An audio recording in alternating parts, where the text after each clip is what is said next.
Las Meninas by Diego Velázquez is a masterpiece of the Spanish Golden Age. It's one of the most famous and controversial paintings in art history. It was painted in 1656 at Royal Alcazar of Madrid during the reign of King Philip IV of Spain. It's an oil on canvas, measuring 318 cm by 276 cm.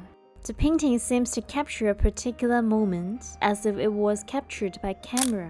Translated to English, Las Meninas means ladies in waiting. It has long been debated by art historians because it displays at least three perspectives. First is a portrait of the princess, the 5-year-old daughter of King Philip IV of Spain. The painting places her at the center stage with her court servants, including her ladies-in-waiting, court dwarf, and bodyguard. However, some argue it's not a portrait of the princess, but a portrait of the king and queen. On the left of the picture is the painter himself. There are several hazy pictures on the walls, whereas at the back center, there is a mirror in which the king and queen are reflected. It indicates the presence of the king and queen in the room and shows that the painter is painting the king and queen. He doesn't depict what he sees, he depicts what the king and queen see and surround with, including their family, artists, court servants, and animals.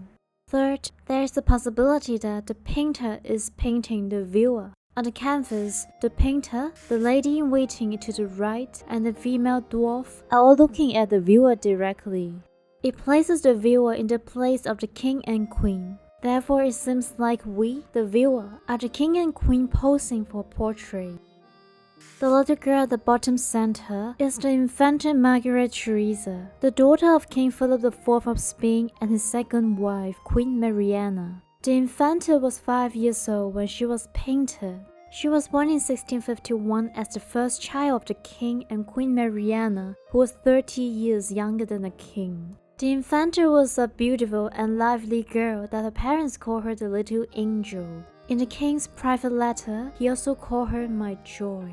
The Infanta loved candies. When the doctor checked the health of her teeth, she would hide the candies from them. The Infanta grew up in the Royal Alcazar of Madrid and received good education.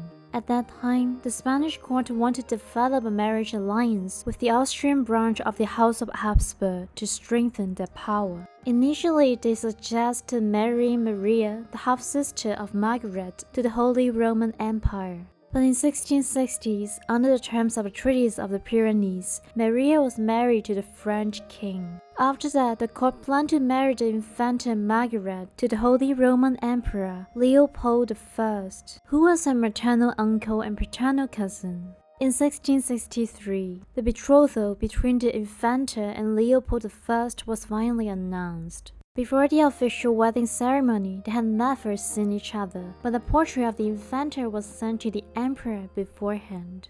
In 1665, King Philip IV died. In his will, he didn't mention the Infanta's betrothal. It's because the Infanta would inherit the Spanish crown if her little brother died. The king sought to ensure her rights as sole ruler before her marriage. A year later, the marriage was agreed eventually. The Infanta then traveled to Vienna accompanied by her personal retinue of aides and bodyguards.